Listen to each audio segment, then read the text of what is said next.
Hey guys, my name is Ruben Dante, and I am here to talk about today about a total reform of my political campaign. And it's so easy for us to get divisive and to get so caught up in the politics of everything. And I want to focus now my campaign on a central issue, which is the only way to uproot discrimination, intellectual uh, inequality, or educational, is to really uproot the Federal Reserve System. And anything that does not talk about uprooting the Federal Reserve is intellectually dishonest and performative when it comes to fixing anything in this country. And the reality of it is, that's going to be the central issue of my campaign. And I do believe in Americans first. Obviously, we lead and empower the world through inspiration by empowering ourselves, and in doing so, we lead others to do the same by filling our own cup. But I really want to focus on the issue of Federal Reserve and the way it is the central problem in the entire world, not just in the U.S. And it's really also the only problem, the only way to uproot discrimination for anybody that actually cares. And so, for anybody that has not seen any of my previous videos, you can go to rldforcongress.com and have a lot of articles on this. But the fundamental reality is, there is an old adage, and I think this is where a lot of the conspiracies came from about the Democrats being devil worshippers or what have you. But there's an old phrase that says to create chaos and then fix it. Right? It's on a figure named Baphomet, and it's written on his arms. And the central point to that is that it's really the inception of its or original sin in terms of capitalism. And the reason why is that when you create chaos to then fix it, it gives you a unilateral advantage, which is that you are the judge, jury, arbiter, perpetrator, and savior of any given problem. So when we think about phrases like a war on terror, right? A war on terror is an oxymoron because terror is war and war is terror, and the only thing to fear is fear itself. And this goes beyond just metaphorical. You can see it in every aspect. You can see it in science. You can see it in the whole thing with the COVID and what have you, right? Where science was the perpetrator of this virus, possibly with a gain of function, seeming to be the most likely theory today. And then also being the provider of it with the vaccine, right? Creating the chaos and then fixing it. And this entire system is really predicated on this. And so when we think about, for example, the obviously performative, or maybe in good faith, I don't know if it's in good faith or not, but it's very performative to say that the biggest threat to America is white supremacy, right? That's just wholly untrue, right? But when we extrapolate the root of all of the issues that everyone has, right? Whether you're Democrat or Republican, no one wants their tax money to go to wars for the gain of private companies, right? For the a lot of these wars, in fact, I think it's arguably none of the wars have ever benefited individual Americans, right? They benefit the corporate elite, they benefit uh, the military industrial complex, oftentimes in the pharma industrial complex, and then leading you in the prison one, right? No one wants their tax dollars to go to wars, endless wars that are really for the benefit of the globalist elite, that are really for government takeover or to allow the new dollar currency, or because it benefits the military industrial complex. Nobody wants their tax dollars to go to BlackRock and their ability to directly or indirectly, right? We can lay out all the specifications. And if you're new to my channel, my whole channel is on financial analytics, right? That's my background. I understand fundamental analysis, technical analysis, and really the markets very, very well. So directly or indirectly, we don't want our tax dollars to go to BlackRock so it can then come in and mark up the price of your properties. And so even the conversation about taxation, it's the wrong conversation, because in all reality, where is our tax dollars going to begin with, right? I believe that if everyone believed in the mission of our tax dollars, we wouldn't have so much resistance to taxes, right? So something that is central to this conversation, right, and to the inception of the Federal Reserve, is that when you think about a system, right, that's been sold to us as capitalism, it's really not true, right? Because there is a redistribution of wealth that goes to the top 1%. who anointed the big banks and institutions to scalp the interest rate printed by the Federal Reserve? So, for example, 0.03%, and then charging you 3% for a quote unquote low interest mortgage, right? Who anointed them the right to, or the free money, really, the government handout of the scalping between the 0.3% and then that which they charge you? My point is, even the concept of trickle down economics itself is rooted in economical slavery, right? It's rooted in scarcity economics. And that's really what we need to uproot. Something that you may have seen recently is how much stuff the Amazon, for example, throws away or burns, right, to artificially keep prices up. So that's not an Amazon problem. That's a consumerism problem. But if you think about the very foundation of artificially keeping prices up, that within of itself is a violation of supply and demand. It's violation of capitalism. It's violation of all of these things. It is, again, creating worlds of artificial scarcity. And so many will then argue, well, Ruben, all of economics is based on scarcity economics, right? That's even the principal points of that. And that's the principal problem. That's the issue that I'm revolving my campaign around, right? It's very easy so let's say, even with the left or the democratic narrative, that let's say discrimination is real. Well, why would people be racist, right?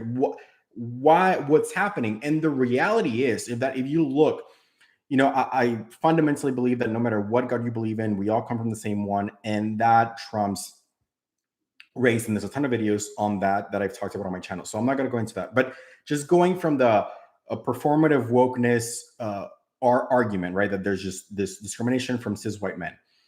Why is that the case? If you look at suicides in the white male community, if you look at even social rampages and all of that, why does this happen? Well, I am obviously not white, right? I'm Hispanic. But imagine having a life where you are unfulfilled. You do feel fundamentally cheated from the system at a very deep level, as we all do. And the entire world is telling you that you're privileged, right? The For Hispanics or blacks or anybody else that may be underprivileged, and this is a story I often talk about myself, that I was never more depressed than when I had unrestricted access, because I thought I was supposed to be the happiest. And meanwhile, I felt that much more empty.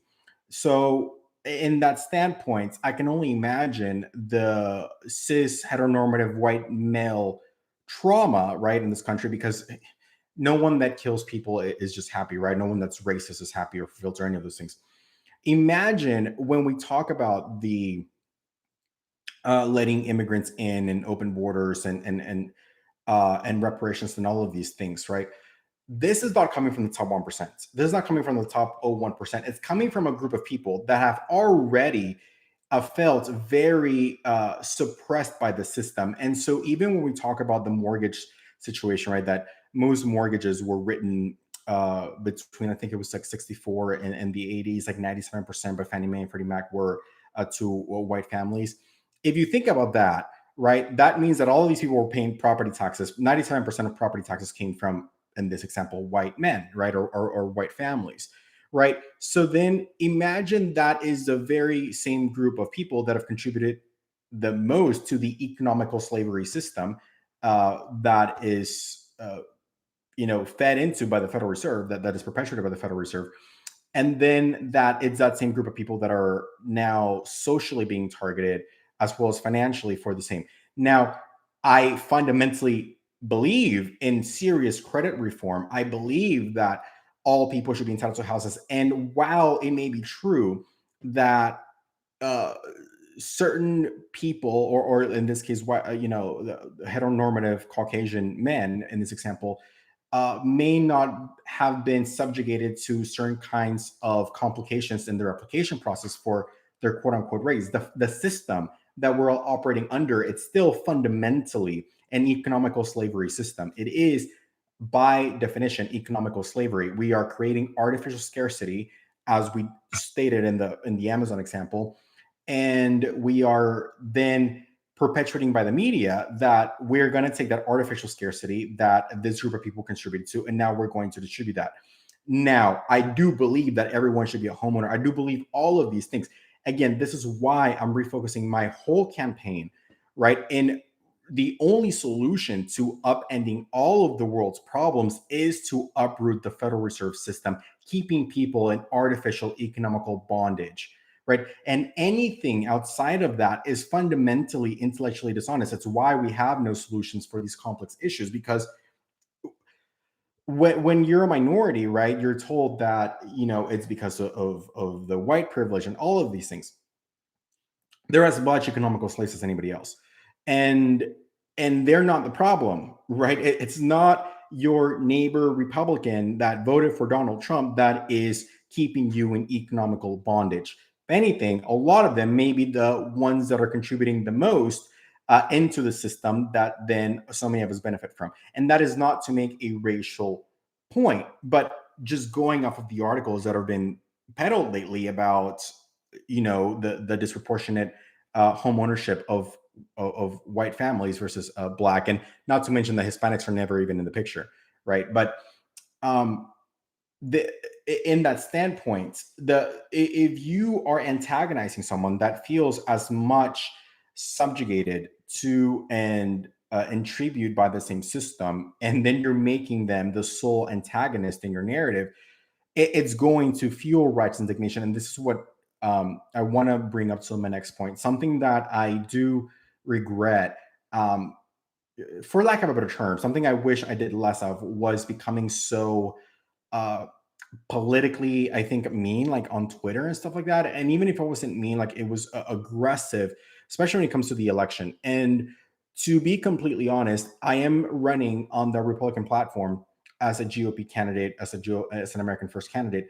I don't think those are necessarily fundamentally Republican uh, points, right? And so, more than anything, I'm running as a conscious populist that understands that the only solution to fixing the world economy, mainly America, but really the entire world, is to uproot the Federal Reserve System. And that platform doesn't exist in the Democratic Party, right? Whereas where I'm running in the 14th district and I'm in Galveston County, this is where Ron Paul really, in a lot of ways, took flight. So it's almost in the energetic resonance, for lack of a better word, in my universe, and that I'm running on the GOP platform. But the reason why I say that is because I was always, and I still am, I always will be, a first principles intellectual candidate. That's Elon Musk. It's somewhat of a, it's maybe more of a STEM phrase, first principles. Colloquially in the world, I think a lot of people call it red pilled, which is the compilation of first principles and deductive reasoning to then have that quote unquote red pill effect. And I think that's a colloquial term for that. But um, I will not politically pander one way or another and subvert to intellectual dishonesty because if it's a political narrative.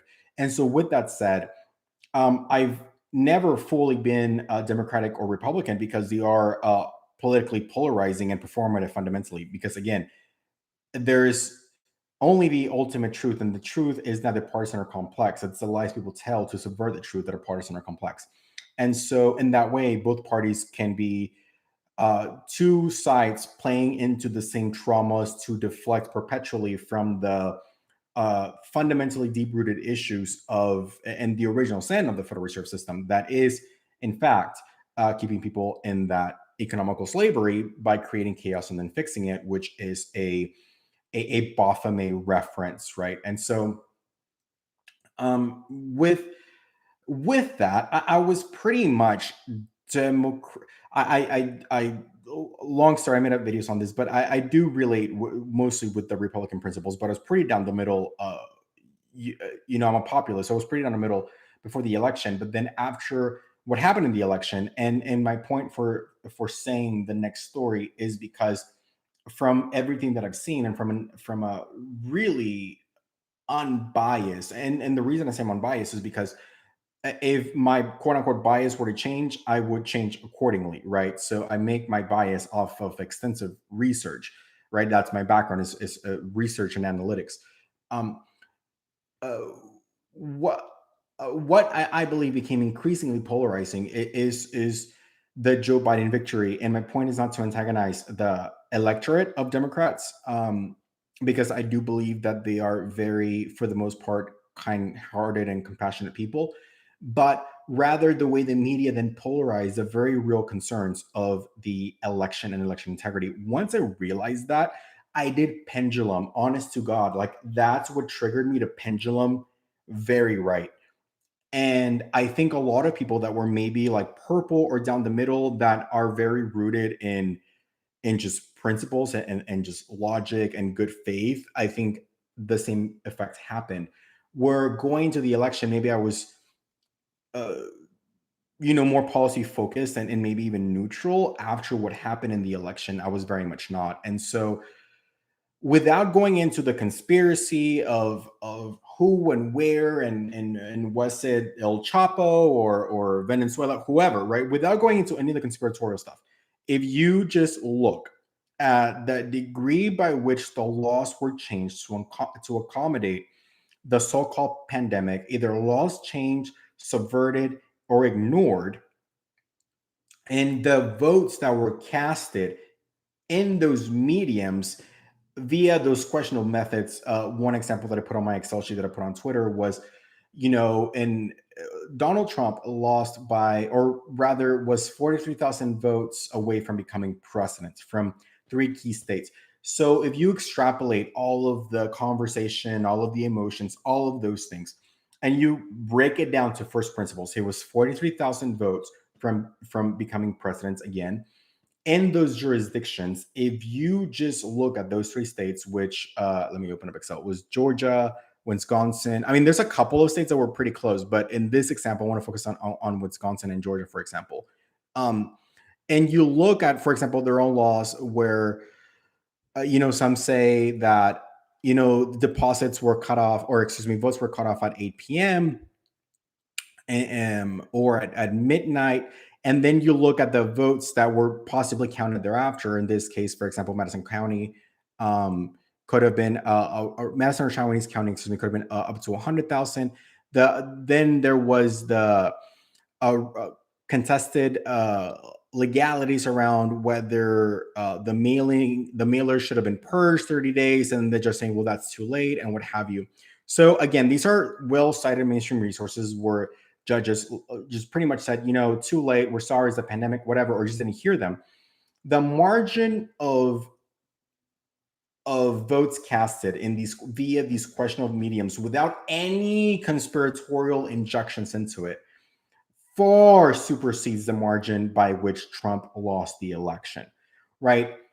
So even then, I could have an open mind, like, okay, what happened or what have you. But then the degree by which the media, just like they did with the big Wuhan lie, subverted the narrative, suppressed the questions, ignored the affidavits, ignored the testimonies, only exacerbated my, at that point, not only observation of the margin of error that I could have been sympathetic towards, because of, even though I fundamentally disagree with the pandemic narrative in a lot of ways and the way it was handled across the board, not from Trump, but rather the establishment and the institution, the quote unquote deep state, which basically means unelected officials that transcend any administration and the time of that administration.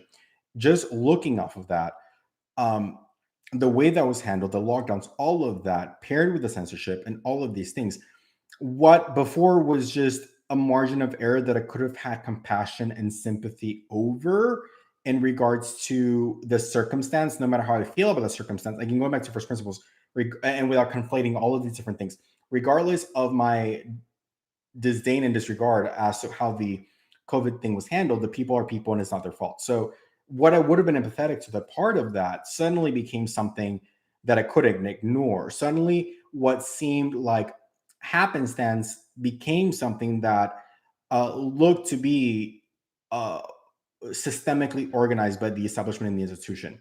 So then, whenever the news and the media started to say, like, this isn't true, like, none of that, I was looking at all of these papers, right? The ones that are set on my Excel sheet, the Tampa Bay, the Washington Times, AP News, right? And they were filled with thoughts and emotion. And this judge said this, and this judge said that, and it was thrown out.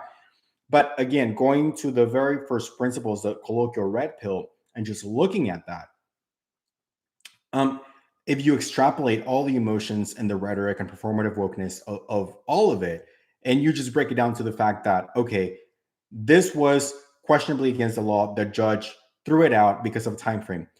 Okay, we can say that Congress was wrong, or that we can blame the, which we often hear so much. Oh well, the Republicans were the ones that felt this or that. Okay, this whole thing is about Trump, right? It's not about the establishment Republicans. It's not about any of that. So you extrapolate all of that, and you just look at the fact that, okay, this was a legal concern. The judge threw it out because of a time frame. You begin to see how this quote unquote stolen election narrative, uh, it begins to have more and more teeth, and not only within the margin of error of what was my principal concern about this, but rather, is it systemic, right? Why is it being suppressed by the media? And then it became this whole thing of like, even the top Democrats don't believe in widespread voter fraud. And at least for me, they're right. I don't believe in widespread voter fraud. I believe in systemic election fraud perpetuated by the establishment in the institution.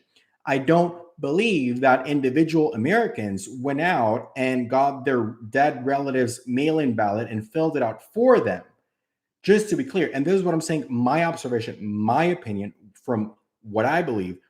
I could be wrong, right? I'm not saying this is a statement of fact. I'm saying my concerns is not that, Billy Bob and Mary Jane down the street filled out election ballots for their dead relatives.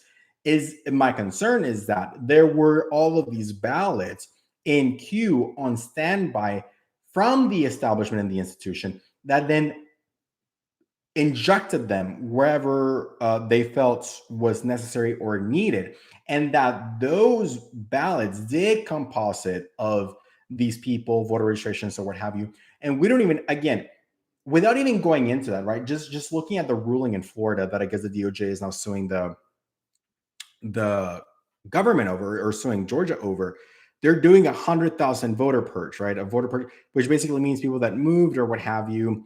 Well, Trump lost Georgia by roughly 14,000 votes. So you don't have to be a conspiracy theorist to know that 14,000 is a lot less than 100,000. It is a multiple of almost 8x, right? 800%. So just no conspiracy. If that's how many ballots were purged or ineligible in Florida, in Georgia, excuse me, that exceeds the margin by which Trump lost that state, right? Quote unquote. So I think part of the issue, right, and a lot of people on Twitter are like, well, Ruben, do you think you're smarter than Rudy Giuliani and all these lawyers and Trump himself and the Trump administration? And I think it's not a question of smart. I think it's politics are so, what politics do, right, is they trigger people's most deep rooted traumas. This is what identity politics is, right? It it latches on to the unhealed trauma that someone may have experienced based on their gender, age, religion, sexual orientation, at the point of inception, right? So that was 3 years old. For a lot of, maybe like Caucasian cis male Americans, maybe the fatherhood when they were working full time, and they weren't emotionally available, right? Which is why the right, I think, is so incendiary with what's happening now. But you grab that from the point of inception, you then recannibalize it with a contemporary medium, right? So if you say, I think everyone from that's an honest, good faith Republican was once very liberal and conservative, myself included, and a lot of people on PragerU. I myself was very, very leftist, right? Because being LGBT and all of these things, right? It makes you feel as though, yeah, that is the most existential threat to your existence from an illusionary standpoint, because it is the most vibrant trauma in someone, and it has the most life because it's the most unhealed and it's so deeply rooted. The younger it happened, the sharper the curvature in which it affects your life. And so, because that is what a lot of the people on the left have been plagued by, it's very easy to cannibalize that.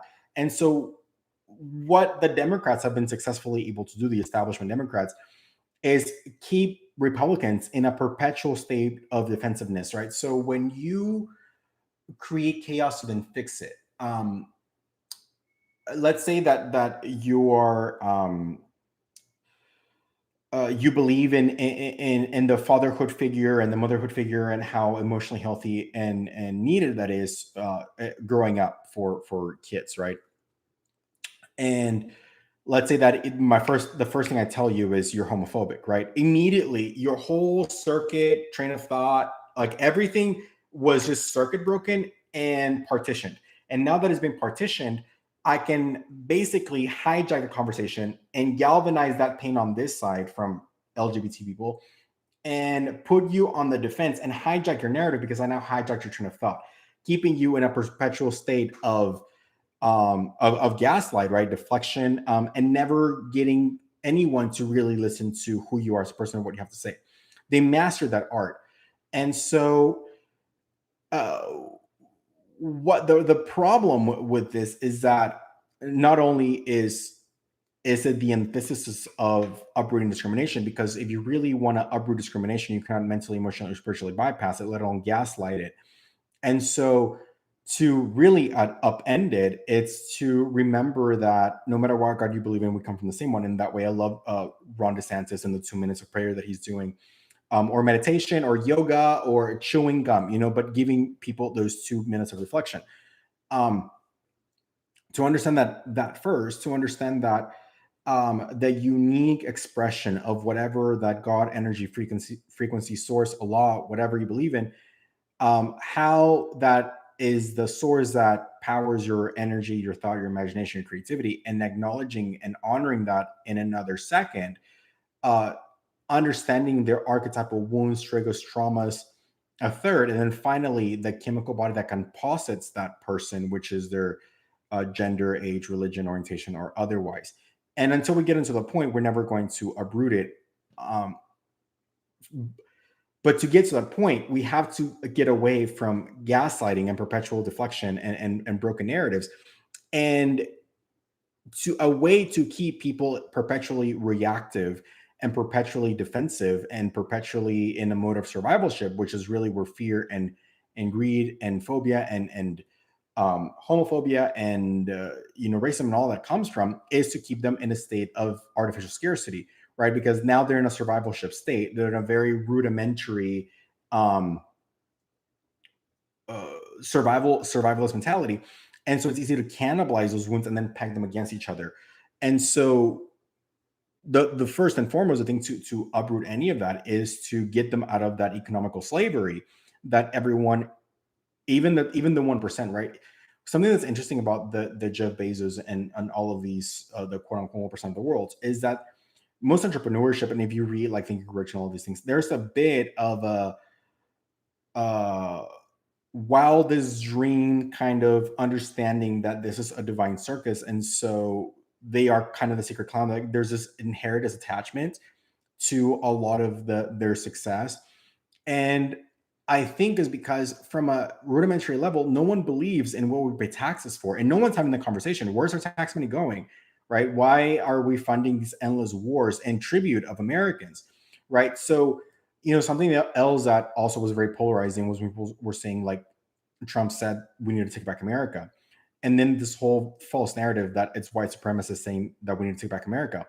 And the fact that America is yours is an illusion, because your tax money is being laundered into private corporations via the Federal Reserve and cheap interest rates that they have unrestricted access to printing, and then starting endless wars, and then financing private corporations with your tax money for those wars, giving you a false narrative, a broken narrative, oftentimes a false flag event. Your tax money is going to the top. A lot of it, most of it, is going to the top 1% of the 1%. And so it's the globalist elite that are laundering your tax dollars for their own agendas, hostile takeovers, preservations, that this money is going to. It's not to your white conservative, even on the extremes. You're like white conservative neighbor waving some Confederate flag. That's not who's keeping you in economical slavery. That's not who's keeping you in bondage. The thing about that's so easy, I think, for the left to cannibalize this, or really just performative politics in general, is that for the heteronormative white male that can cannibalize by the righteous indignation, right? You pay your taxes, you follow all the rules, you did everything right. You pay your tribute, you pay your credit cards, you went to school, you did all of these things, and you bought this house, right? And then here comes these people, and they're gonna just take, you know, rapists and murderers and blah blah blah. They're gonna take, it's very easy to galvanize that because they themselves, right? Whether you're black, white, gay, or whatever, you can relate to this. If you're paying all of these taxes, right? You see 33% of your check going to the taxman, all these things, and then they're saying, well, like now they're coming and they're not being subverted to the same tribute that you paid. Okay, but that doesn't change the fact that you are paying a tribute to a system that's not working for you, right? So that your kids can go learn about how you're a racist parent, right? That's where your tax money's going, right? And whether you're leftist or right or Democrat or Republican, no one's okay with this. No one's okay. It's like whenever a lot of the left was shocked that like Laura Ingraham said, I don't want my tax dollars going to the military that is attacking American citizens. Exactly, because it's not our country, right? When Trump or like any populist person, right? It could be AOC, it could be Trump. It's that crossover. When they say take back the country, that's what it means from the globalist elite, who's not your neighbor. He's not even an immigrant. It's this group of people, right? And this group of people, if you look at the way insurance in America works, right? You get full cover insurance. You go into Jeep, you go into Mercedes Benz, you go into Chrysler, you put $2,000 down, you buy or lease a car, you get full cover insurance before you walk out the door, you drive off the lot, and you get hit by a car. And now the insurance company says, you're without a car. We're going to pay your balance off to Jeep or Chrysler, and God bless you, right?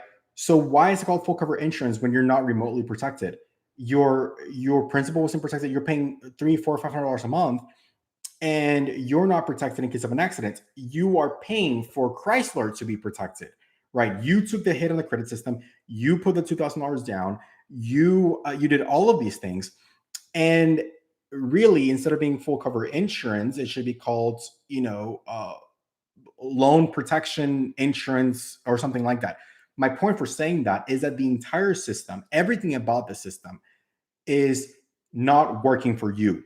Even the things that you do right, right? And this is the part where I think the right is very upset, and rightfully so, because even when you do everything right, the system still does not work for you, right? You paid your insurance premium, what have you, you're still without a car, right? And my point for bringing that up is that all of these systems are really just legal ways to launder your money, right? Whether you're Democrat, whether you're Republican, and it all starts with the Federal Reserve.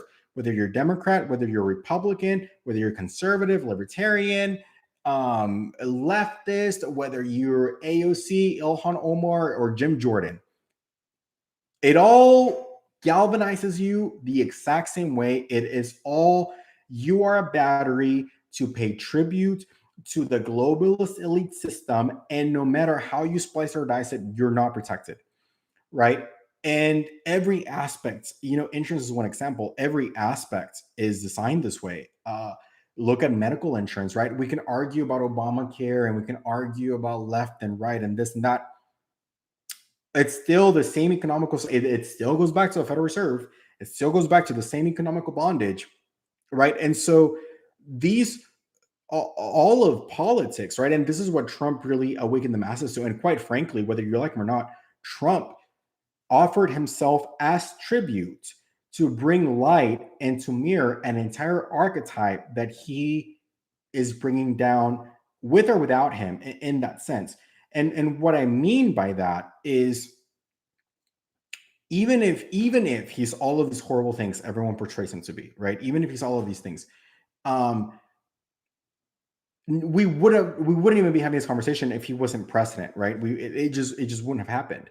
And and so does that make sense? Like, even I'll give you a great example, right? So every time all of the media was like his tax returns, tax returns, tax returns, you know, we all started thinking, oh, tax returns, right? Everyone started thinking, that's true. What about the tax returns? But then immediately after, we started thinking, well, Do we care more about his tax returns, or do we care a lot more about once someone is elected into office, their tax returns from that moment forward and thereafter and evermore?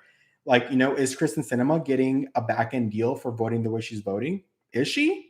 Is Mnuchin? Is it going through some shadow corporation? Is it going through some consulting company, some offshore account? You quickly begin to see that this country is not your country, and by yours, I mean the populace, right? Is the establishment and the institution using economical slavery to mine you for resources? And so, if you think so, something that I want to just touch on in terms of creating chaos and then fix it is that it needs an equal and opposite reaction. And so, when you think about economical slavery in that sense, um, if you take something that is fundamentally real, right? So when we had a gold standard, people understood the value exchange and services rendered exchange, right? You exchanged your energy, your time energy, and then you got currency, right? It was palpable, everyone could see it. So when the Federal Reserve was introduced, man became God and started to be the judge and arbiter of that currency.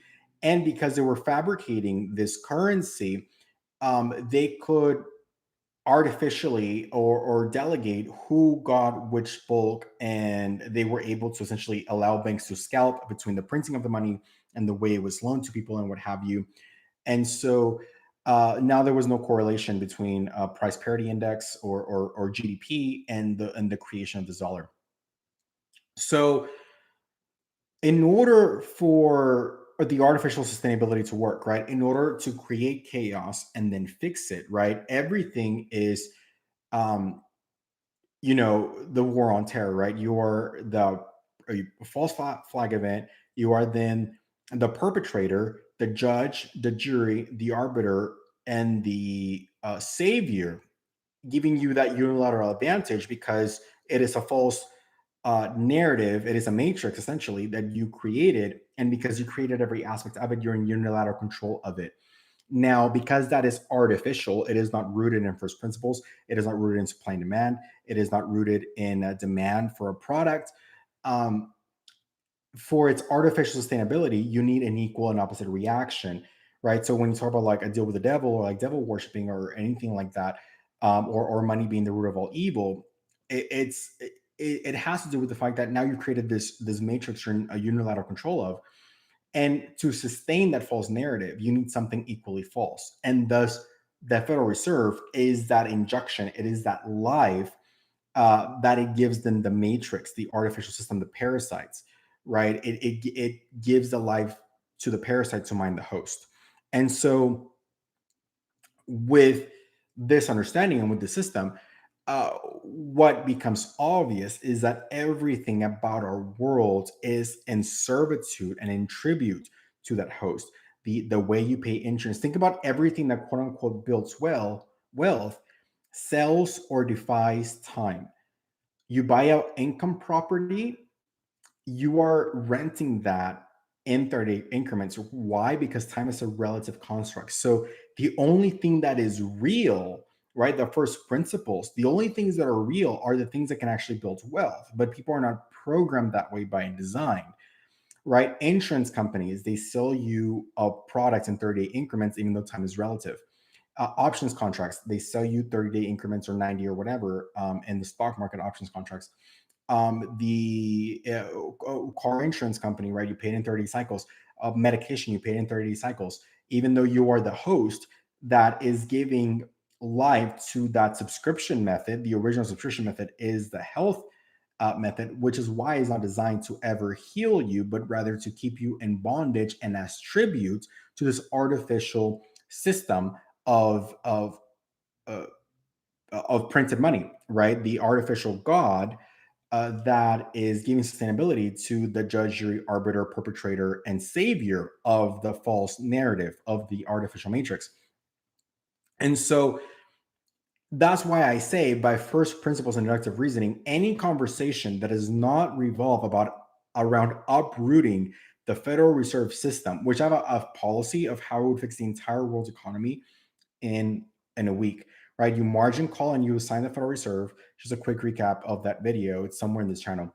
So essentially, what you do is, if you're a stock trader or even you buy a house, you put 20% down or what have you, the rest you are controlling. Right, there's this false narrative that you need the Federal Reserve to promote innovation. It's false, and I'll explain why in a second. But if you if you're a stock trader, right, you have a 41 leverage, meaning that you put $1,000 down into your stock account, and you are allowed to buy 2,000 or 4,000 of stock, right? So the other two-thirds or half is on what you call margin, right? So like, let's say you crank it up all the way, right? So you put let's say $25,000 into a brokerage account. It allows you to buy $100,000 worth of stock. You buy 1,000 shares of $100 stock using every penny of your leverage. Let's say that that stock drops down $1. Now you're down $1,000, which then, so now you are at a $99,000 account instead of 100. To keep your positions open, you need to immediately deposit $1,000 to, because you had maxed out leverage, right? You need to immediately, you get a margin call. And in that margin call, you put in the money or you get liquidated, right?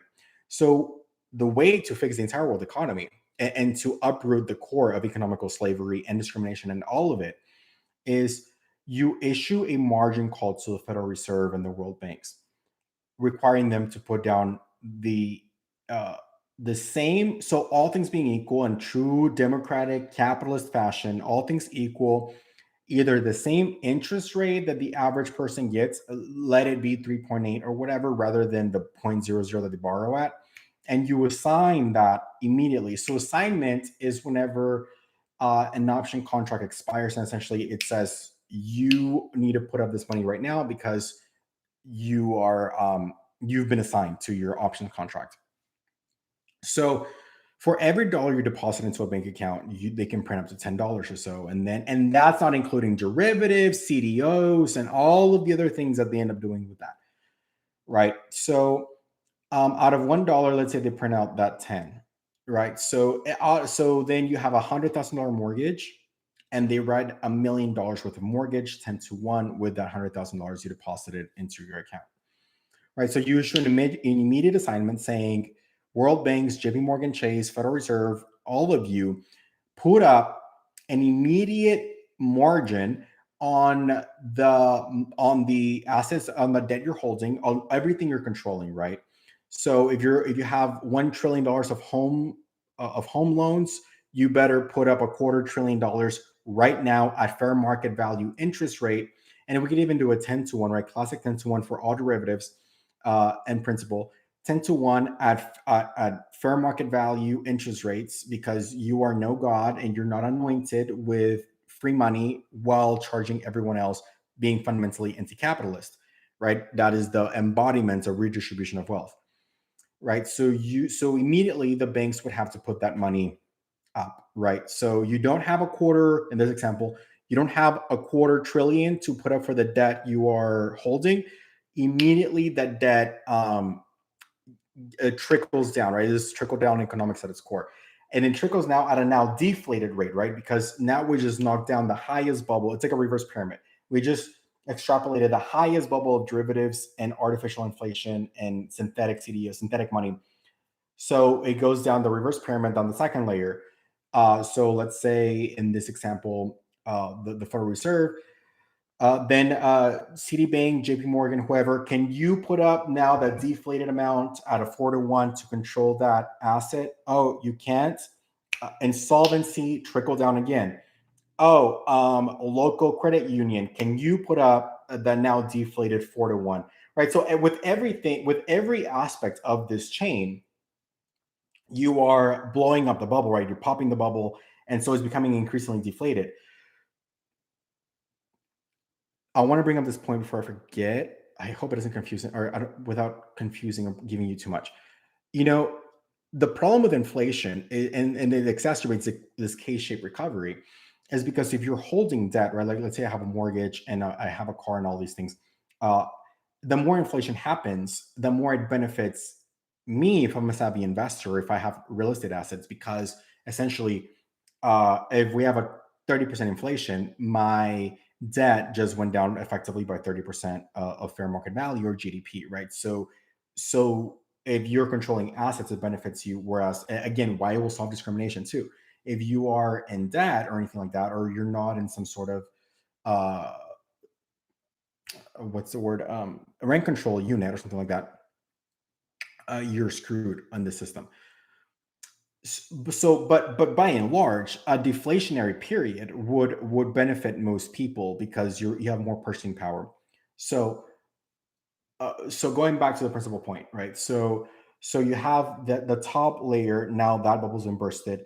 Now the trickle down is a deflated amount, right? Because all of this other money was synthetic, right? So you're really only affected for those that benefited from the synthetic system or who over leverage your positions, right? So that gets bursted. It goes down to so it goes down, let's say, theoretically speaking, just for simple example, Federal Reserve, then JP Morgan, Citibank, no, you don't have it. Can you hold your current debt now? No, you can't. Deflate it, trickles down. Credit union, can you hold it at a 4-to-1? No, right? And my point for this is a worst case scenario from the financial institution, right? So then I am the hard asset holder, right? So then I would then, so then it goes to the principal holder, right? So then the credit union, can you hold this debt that just trickled all the way down at an increasingly deflated rate? No. Okay, so give it to the loan holder, right? So now maybe my mortgage of $300,000 I now have, and now it's been deflated down to $30,000. So then he goes, Ruben, do you have $30,000 to pay off your house right now? Let's say that I don't. Okay, so then the collective, right?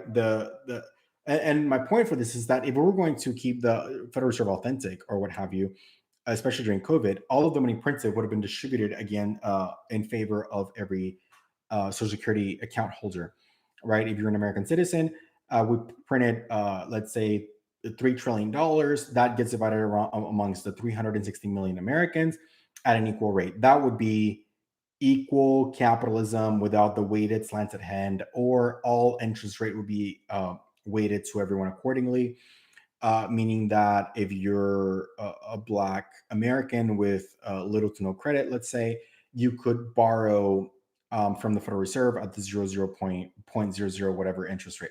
Right, that didn't happen because we don't live in a capitalist nation, right? That's the greatest lie ever told, or one of the greatest lies ever told.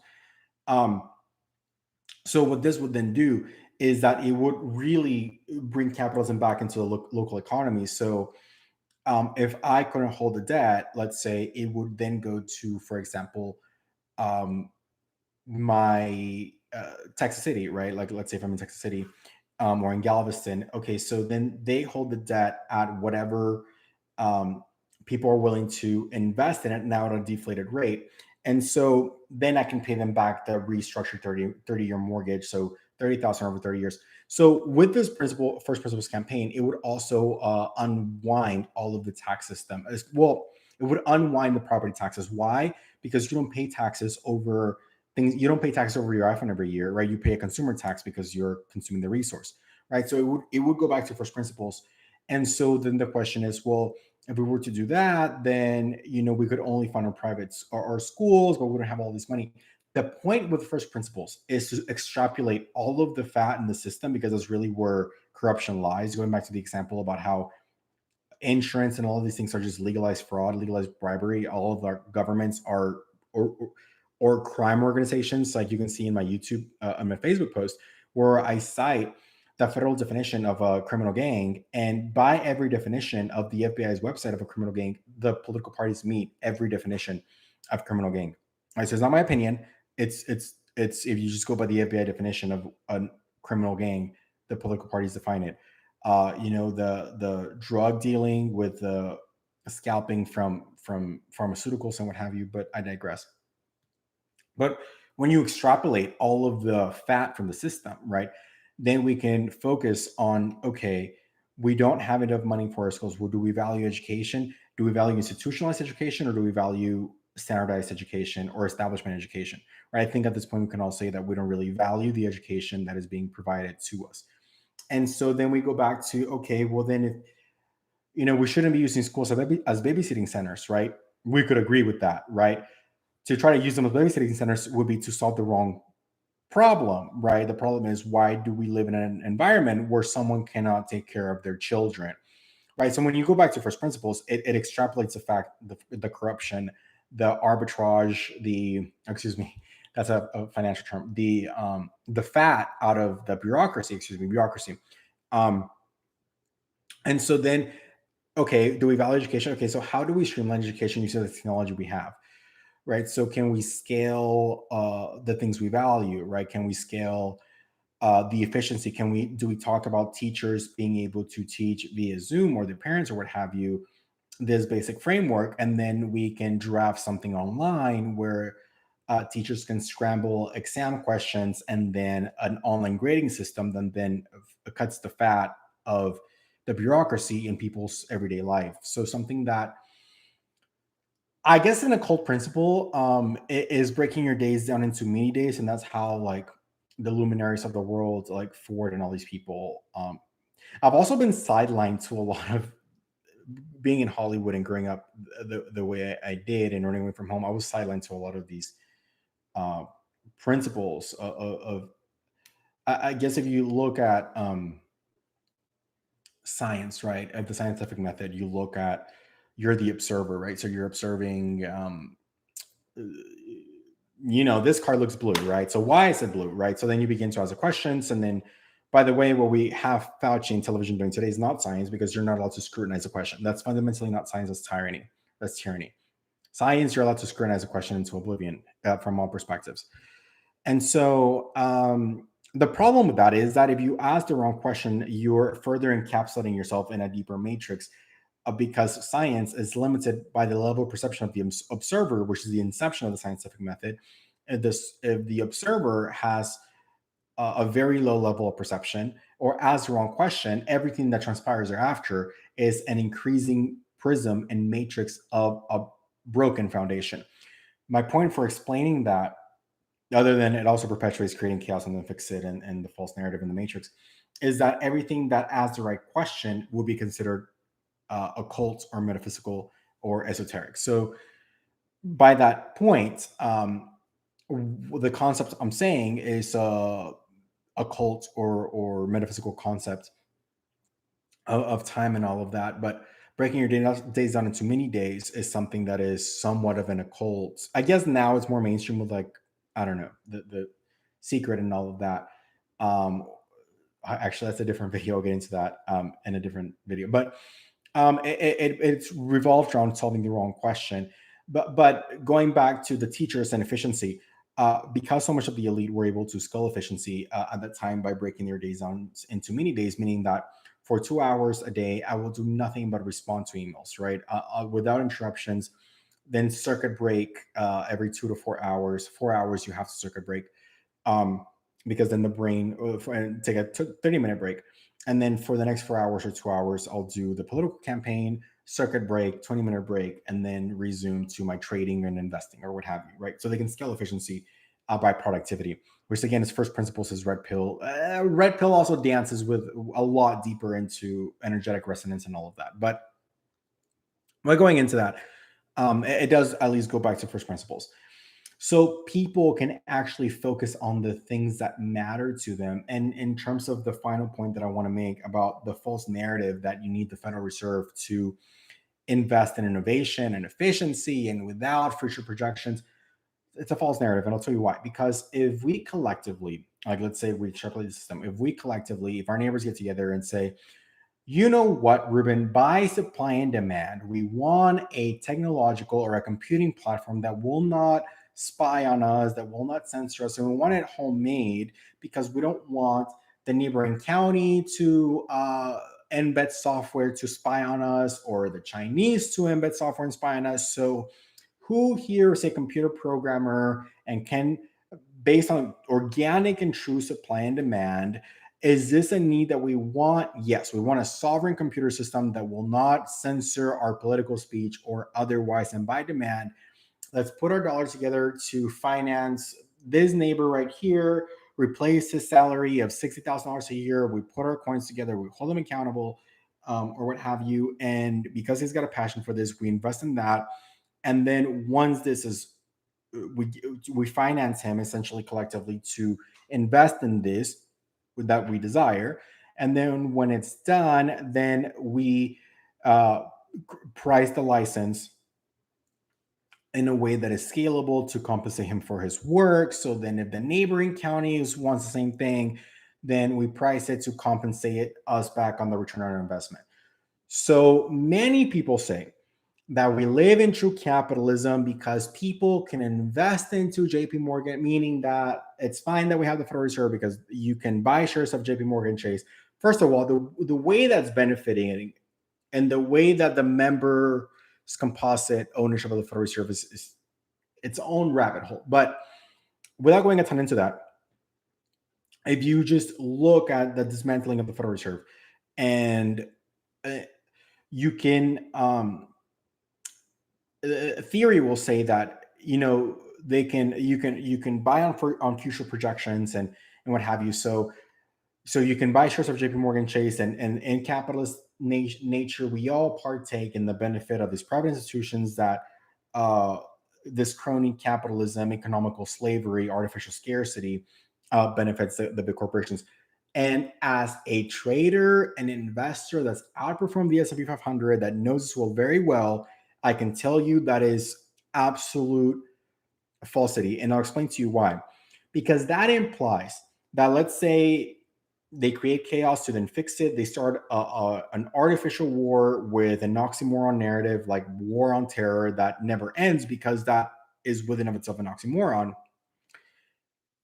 That would imply that the moment that we enter into this artificial false flag war, that implies that everyone in America gets shares of this private company that benefits from this war, and we all get at the same price. And that means that would imply that not only do we get it all at the same price the moment we engage in war, but it also means that there is the pricing model for this is universal. That's not the case. The pricing model, even if the moment we all went to war, you got a text message that said everyone buy Halliburton shares because it's our country, and so you should buy these shares. Not only would you not get them at the same price, but like let's say that even you do, that implies that everything is priced in a universal standardized way, and that's simply not true. There is no correlation between the pricing parity of Tesla stock and the pricing of Facebook, and the way they analyze tech and the way they analyze subscriptions and all of these models. There isn't, right? So even if we went by that narrative, that would imply that everything would be priced and the pricing of that would be universal. That's not true. Plain and simply, that's not true. Further exacerbating this falsity that this country is a country of the people or that we live in a democracy. It's when you buy, and going back to the inception of the Federal Reserve and the swamp and the deep state and all of that. Even if everyone bought Tesla stock at $30 upon IPO, the underwriters that are the same swamp, the Federal Reserve, the same group of people, and I understand that people can say, oh, well, no, because there's a different board of directors, and this is, and this is not the Fed, this is actually this commission and this committee, and this is a private company, and this is Goldman's. The holding companies in between, the consulting companies in between, the books sold, the way they launder money with books and art and overlapping consulting companies and all of these things ends up going back to the same people, evident by the fact that it's the same people that are still the one percenters, right? And so if you just go by the fact that the people that are the underwriters for these public companies that allegedly enable you to partake in capitalism, they're not getting these companies the same price. They're getting these companies at a significantly discounted rate because they are the underwriters of these stock. So I can go into 1,000 examples as to how this is not a capitalist nation and it's a false narrative, but you get the point. The centerpiece of my campaign is to drain the swamp, the only swamp, the original sin, which is the Federal Reserve world banking systems. Because anything that tries to talk about a solution on discrimination, on economic scarcity, on racial economics, and all of that would all be intellectually dishonest and performative if we do not talk about uprooting the original sin and the inception of economical slavery, Because if we uproot economical slavery, we do not need to have a conversation as to what degree whom is a slave to the system, right? Are you a slave to it 10x and you're a slave to it 8x? That's the wrong conversation. You're still a slave to economical slavery. You're still being offered as tribute. Our military is still being offered as tribute for the preservation of the establishment in the institution. And even like politicians don't even understand this. They really don't.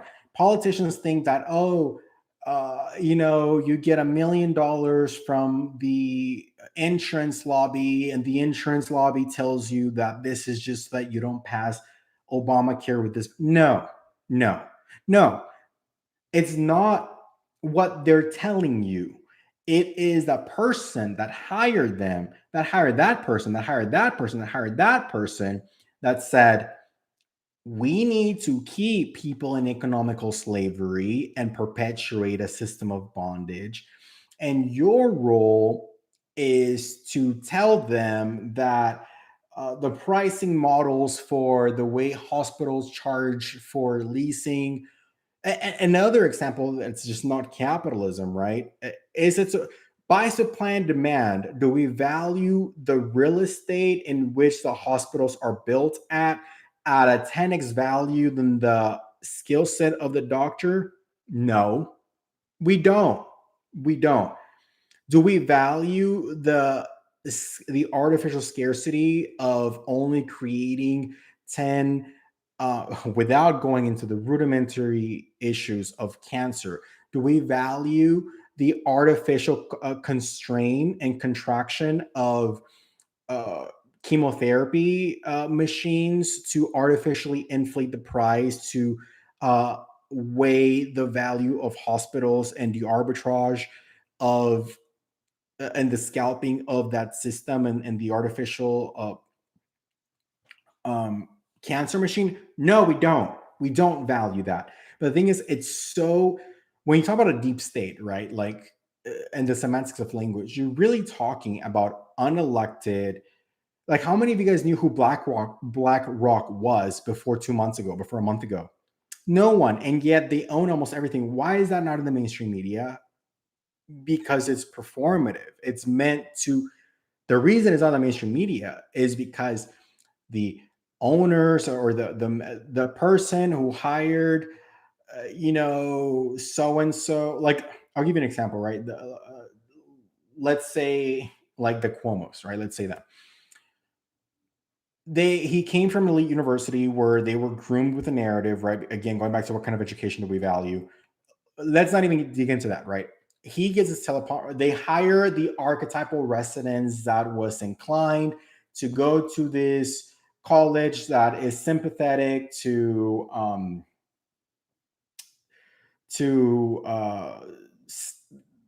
no, I don't know that this is true, right? But that may be sympathetic to the male impulse of sexual misconduct and the laissez-faire nature of the value of life and sexual dignity. This is not even to shade him, just the archetypal composition of someone that would graduate from the system, right?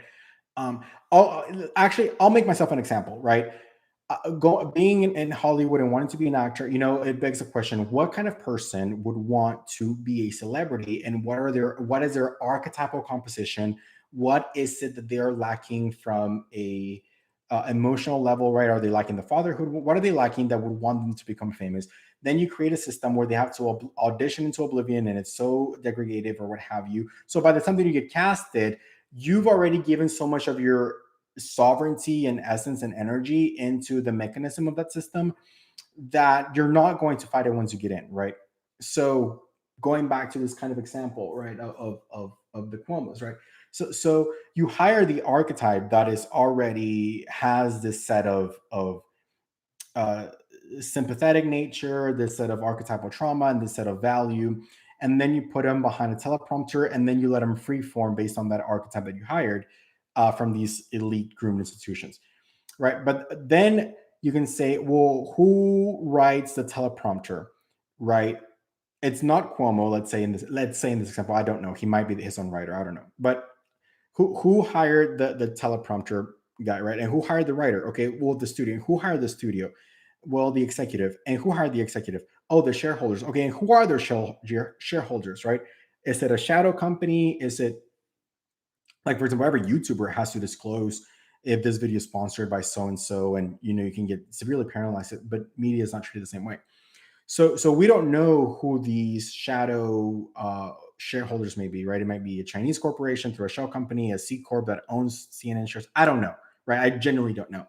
But when you talk about a deep state, it's all of the people that hired someone that hired someone that hired someone to be a lobbyist for cinema, to be all of these things. And the thing is, when you lose, no matter what God you believe in, we come from the same one. Whenever you subvert a higher calling, a higher power, inevitably you subvert to the will of man. Man then becomes God, and material pleasures or carnal pleasures become the item of worship, because that is, you've extrapolated anything that would hold someone um, accountable, or a sincerely held beliefs that transcends their own impulse enmeshments and impulses. um, and now whatever can galvanize those impulses becomes the new god, right? And that's how a communism takes flight, right? It's like boiling a frog. They don't know that. And the problem with that is that then you subvert not only freedom, you subvert people then go into a perpetual state of self-degradation, where they're a subject, and they are a prisoner of their impulses, of their trauma, of their enmeshments, of their sexual desire, all of these things. Because now the highest thing to aspire to is now also man-made, and so then everything becomes a circus around that. And so this is all the rudimentary of all of this is the Federal Reserve, right? We can say that it's money, but money in terms of going back to this example, right? The art is divine, creativity, because creation is divine, imagination is divine. Where does thought, imagination, creativity come from? um Emotions, you're not your emotions, you're not your body, you're not your thoughts. If you were your body and you lost a limb, you would have a fundamentally different perspective as a human. If you were your emotions, they wouldn't be so easily manipulated by music or what have you. If you were your thoughts, um you would not have thoughts you don't want to have, right? But creation, creativity, and imagination are inherently divine. And so when we think about a sovereign system of freedom and supply and demand, and it's about honoring someone's the work that they do mentally, emotionally, spiritually, and physically. um, and they will resonate in congruence to the degree in which they've done that inner work and outer work, and then we would pay for that accordingly, right? It's why royalties also create wealth, because they sell and defy time, right? Because it's a matrix, right? This whole Federal Reserve and the systems that composite it are a matrix where they are the judge, jury, arbiter, perpetrator, and savior, and the sole arbiters of a narrative, able to cannibalize your emotions. And that lives in the construct of time. But things that truly build wealth do not live by that matrix, because they transcend the matrix and they transcend time, right? Going back to the previous example, media is one of them, right? Royalties and art and what have you. And so then that is paid for to the equal correlation by which we value that. But when you degrade that same essence, right, with the Federal Reserve printing money, you degrade the currency, which is energy, currency, frequency, resonance. Man becomes God, and then people no longer hold life meaningful. They don't, it all goes back to the same abortion. It all goes back to the same thing. I have videos on why I'm pro-life and the mechanics and legislature and passing all of that, but all of that is performative. The rudimentary, the original sin is the Federal Reserve. It's not even money per se. It's man appointing themselves as God, becoming the judge, jury, and arbiter of that money, that allows for that bureaucracy, for the arbitrage, uh, for the rooms to slip all the forms of money laundering, which going back to the insurance example, full coverage is a misnomer. It's fundamentally untrue in terms of the reality of its phrasing, what it actually is. It's uh, more, or debt coverage. It is leaseholder coverage. It is Chrysler coverage. It is Mercedes coverage. It's not, you'll be left without a car even though you're paying $400 a month. Again, it's a tribute. It's a tribute to legally launder money, and everything in our system, the prison industrial complex, the military industrial complex, the banking industrial complex. Again, industrial complex and matrix are, to me, almost synonymous of one another. It's the judge, jury, arbiter, perpetrator, and savior, and the unilateral creator of that matrix. And as the unilateral creator from alpha to omega, it is the false god that can then galvanize every aspect of that system, because it created the chaos to then fix it. Going back to the Baphomet phrasing, and why there is truth to this cult worshiping narrative, because the entire premise of creating chaos to then fix it, or to coagulate, or to deconstruct, to rebuild, which is what's on Baphomet.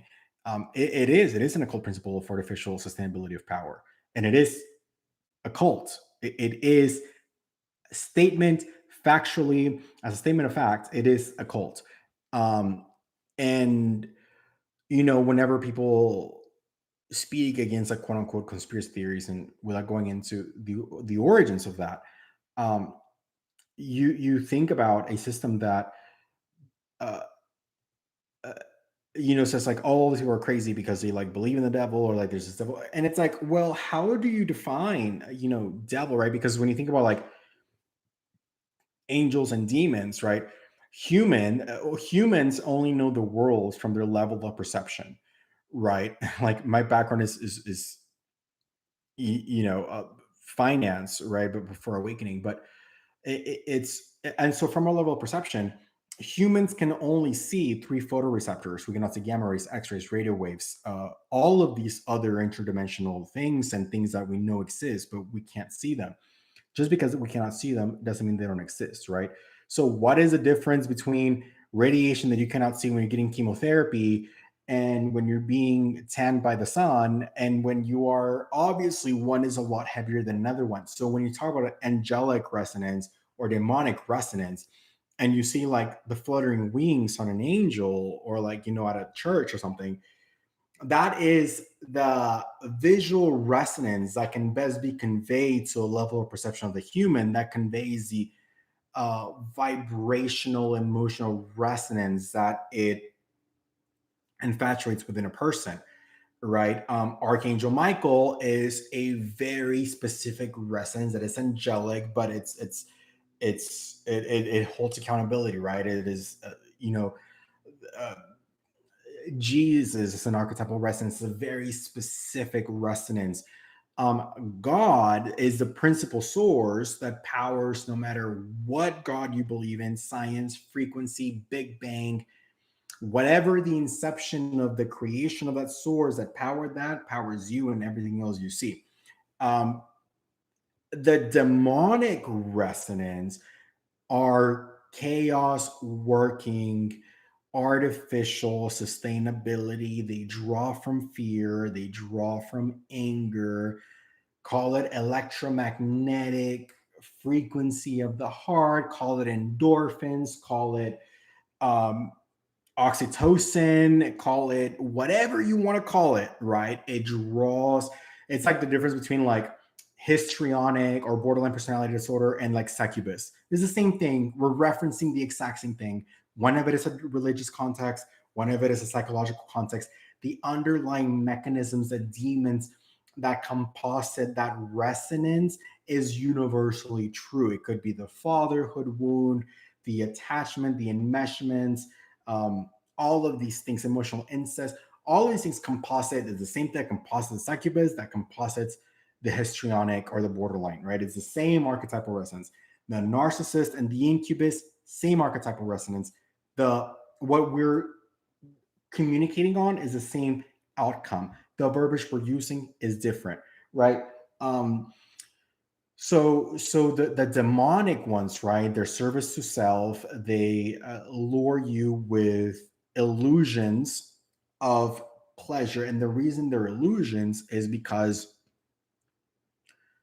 once you, just like humanity has never experienced freedom, once you awakened to um, unconditional love, and a lot of times this happens with mothers or with women because they have that like a heart so full you can't explain, as I said in the Prince of Egypt, right? When you give that birth, you experience that unconditional love and that resonance and that pull towards it. By contrast, makes you realize that everything else you thought was quote unquote love or pleasure or success or fame or whatever is an illusion in contrast to the fulfillment that this gives you. And so it transcends time, it transcends, you know, whether you're in Russia and your mom in California, that transcends time, right? It transcends location, it transcends the temporary human experience. Energy cannot, here's the all-encompassing, if you just want to go by science, the all-encompassing depiction of the fact that humans have been living in bondage. We know that energy cannot be created or destroyed. And we know that time is subjective, it's perspective, it's a man made construct. So, knowing that energy cannot be created or destroyed, and knowing that time is a construct, and yet the human condition has been in the exact same state of bondage since the beginning of time. If that is not within it of itself a depiction that humans have never known freedom and have been in a perpetual state of bondage, I don't know what else to tell you, right? It's like was it Harriet Tubman that said, "I would have freed a lot more slaves if only they knew there were slaves." It's exactly that.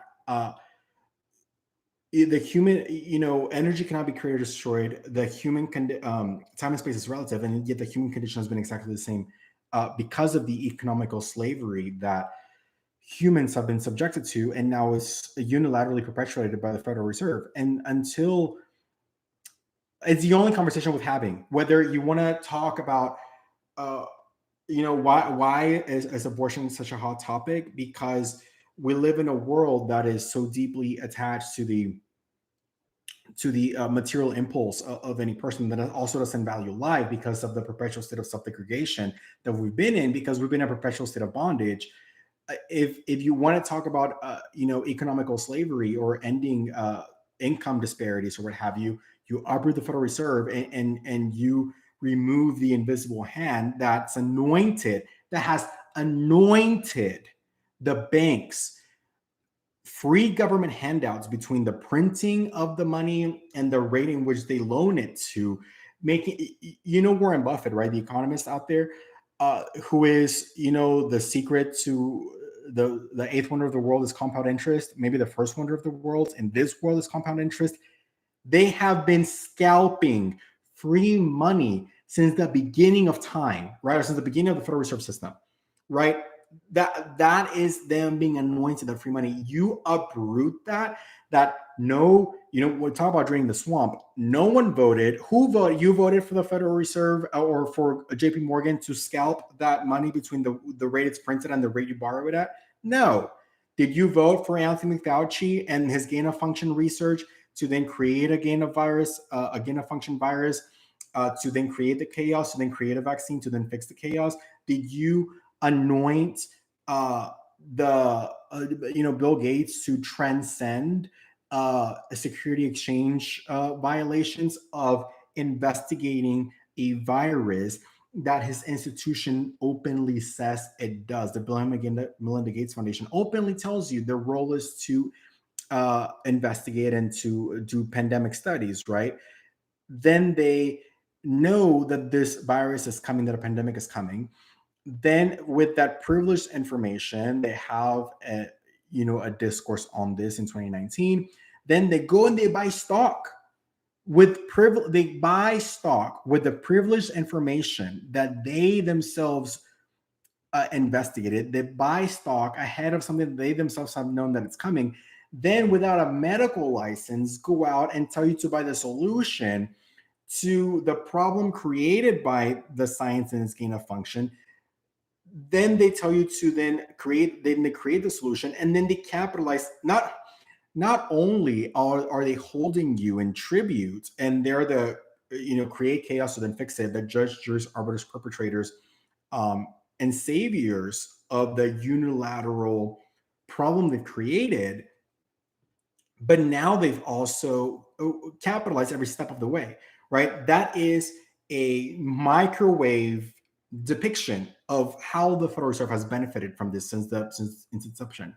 And so when you uproot the original sin or the devil from the system, they're creating the chaos to then fix it in a unilateral matrix where it is the judge, jury, arbiter, perpetrator, and savior of this war on terror and these industrial complexes that it creates, uh, being unilaterally able to galvanize uh, any which way they want because they created the artificial synthetic system. And the Federal Reserve is its equal and opposite reaction to give it life, to give it because it's synthetic, an equal and opposite reaction synthetic to then cannibalize it using humanity as tribute. You go back to the same original sin of ending the Federal Reserve, right? And so, with that said, I'll leave it at that. In all reality, Democrat or Republican, no one wants their tax dollars going to um, free government handouts to the banks. Um, and so that's the only discussion worth having is how do we uproot the Federal Reserve System and free people from economical slavery, the artificial scarcity that is created in defiance of capitalism and defiance of supply and demand, uh, and return to a world of life, liberty, pursuit of happiness, and ultimately America first. And the reason why, and a little with this, is because you empower people by example, right? And we cannot fill our neighbor's cup until we fill up our own, right? It's this perpetual, deep rooted, covert, narcissistic environment we've created where, and what I mean by that is that it permeates every aspect of society. How many of you guys have a brother, sister, mother, father that you have a long day at work, or you were painting the house, or you got dressed, or you lost weight, whatever, and then your spouse, husband, mother, father doesn't notice, but then you go out to eat and they compliment the waitress while ignoring you, right? You start with your home. But that system of doing more for others than to yourself is deeply rooted in our society. So you empower the masses by example and empowering yourself.